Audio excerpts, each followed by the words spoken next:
Hey, what's up, guys? Not a whole lot to say today. I was doing a push day, and I upped the bench press by 5 pounds. It looked pretty good. I didn't fail any of the reps, and it was really hard.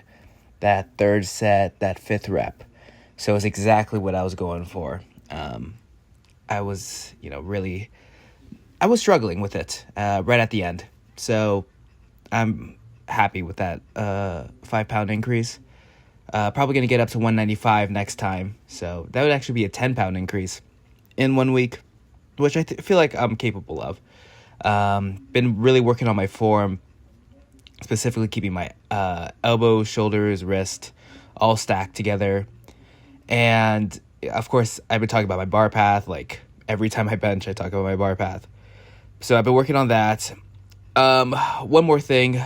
I think I need to press a little bit more off of my feet, which I think would be helpful.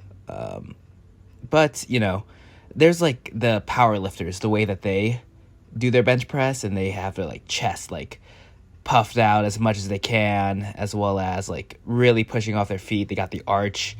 I'm not gonna do all that. I'm bench pressing for like muscle gain and strength, so I'm not gonna be doing the power lifter stuff. Not that the power lifter stuff is like, I mean, I wouldn't say it's cheating, but it definitely makes it easier when you like arch your back so much. There's like a couple different philosophies on how you should bench press. If you should optimize it for as much weight as possible, because the more weight you do, the more muscle you gain, and that's what the literature says. But there's also like if you put yourself at a more disadvantaged position, it's easier to do some of these reps. So there's a couple different philosophies.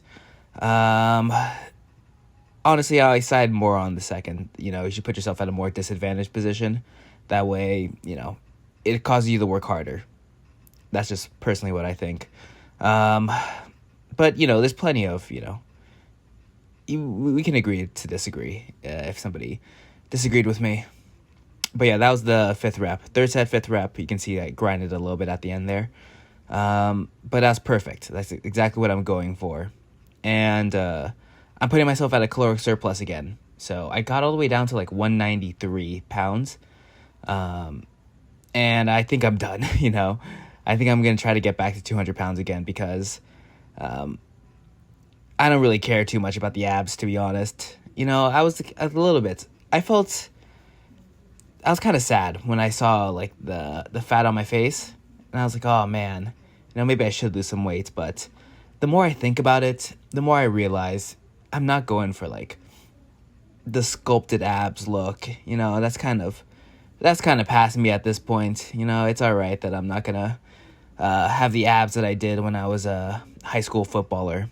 But what's way more important is getting these numbers up. So I'm at a caloric surplus again, which is kind of difficult. Mostly considering that like it's expensive.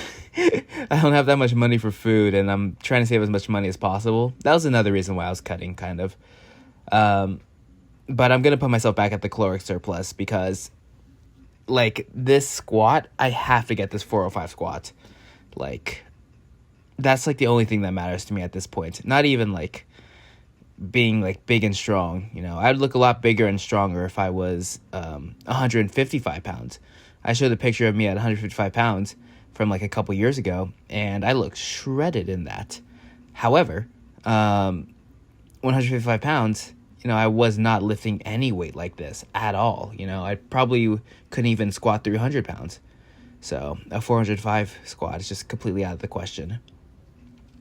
But that's kind of all. I need to stop being scared to eat, I think is the biggest thing. So I'm just going to work on that. So I really feel like if I just, it's okay if I get hit to like 205 again, 210 even more, some of the biggest guys I know were like 240 pounds, like 5'6", and they were just monsters in the gym. I'm talking like 600-pound squats, absolute monsters. So yeah, that's kind of just what I'm thinking right now. Definitely a lot more muscle to gain. And it'd be a lot more easier at this caloric surplus. It's really hard to gain muscle and lose fat at the same time. I'm just gonna be completely honest. There's a lot of people on the internet that say, "Oh, it's like losing fat and gaining muscle at the same time. It's not as difficult as you think," but it actually is. It's really hard to eat just protein, and I've been trying, and it really messes my digestive system, to put it like very in PG terms. But having all that protein really does not mix with my digestive system very well. So, just some thoughts. I'm gonna start eating again, but yeah, we're gonna get these numbers up. I'll see you tomorrow.